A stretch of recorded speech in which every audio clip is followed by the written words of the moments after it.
जय हो श्री कृष्ण। 12वें अध्याय में श्री कृष्ण भगवान कहते हैं, यदि तू उपयुक्त अभ्यास में भी असमर्थ है तो केवल मेरे लिए कर्म करने के ही प्राण हो जा। इस प्रकार मेरे निमित्त कर्मों को करता हुआ भी मेरी प्राप्ति रूप सिद्धि को ही प्राप्त होगा।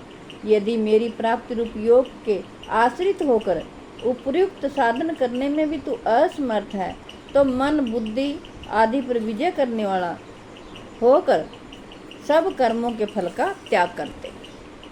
श्री कृष्ण भगवान कहते हैं, जो तू किसी की भलाई करता है, जो भी तू कर्म करता है, उसके फल की इच्छा मत कर। क्योंकि कलयुग में तो लोग ऐसे कहते हैं कि आज मैंने तुझे इतना किया था, तेरा भला किया था, तूने क्यों नहीं किया भाई, तू भी मेरा कर बराबर। नहीं, लड़ाई करने लग जाते हैं।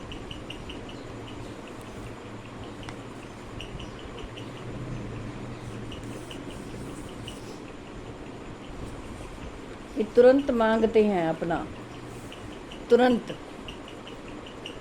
मर्म को ना जानकर किए हुए अभ्यास से ज्ञान श्रेष्ठ है। ज्ञान से मुझ परमेश्वर के स्वरूप का ध्यान श्रेष्ठ है। हमें ये सोचना चाहिए जो भी कर रहे हैं वो प्रभु ही कर रहे हैं, उसी का सारा दिया हुआ है और हम तो उन्हीं के निमित्त काम करते हैं।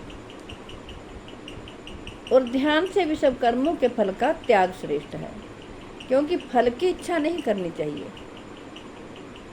क्योंकि त्याग से तत्काल ही परम शांति होती है। जो पुरुष सब भूतों में द्वेष भाव से रहित, स्वार्थ रहित, सबका प्रेमी और हेतु रहित दयालु है तथा ममता से रहित, अहंकार से रहित, सुख दुख में सब भगवान है, ऐसा अपराध करने वाले को भी अभय देने वाले है, तथा जो योगी निरंतर संतुष्ट है, मन इंद्रियों सहित शरीर को वश में किए हुए है और मुझ में दृढ़ निश्चय वाला है, वह मुझ में अर्पण किए हुए मन बुद्धि द्वारा मेरा भक्त मुझको ही प्रिय है। इससे कोई भी जीव, जिस इंसान से कोई भी दुखी नहीं होता कि ये मेरा बुरा करेगा, ये मेरा भला करेगा।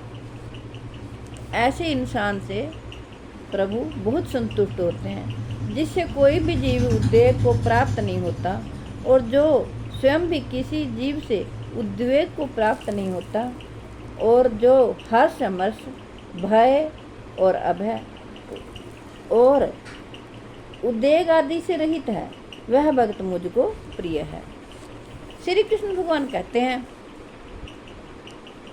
जो पुरुष आकांक्षा से रहित, बाहर भीतर से शुद्ध, चतुर, पक्षपात से रहित और दुखों से छूटा हुआ है, वह सब आरंभों का त्यागी मेरा भक्त मुझको प्यारा है। जय हो श्री कृष्ण।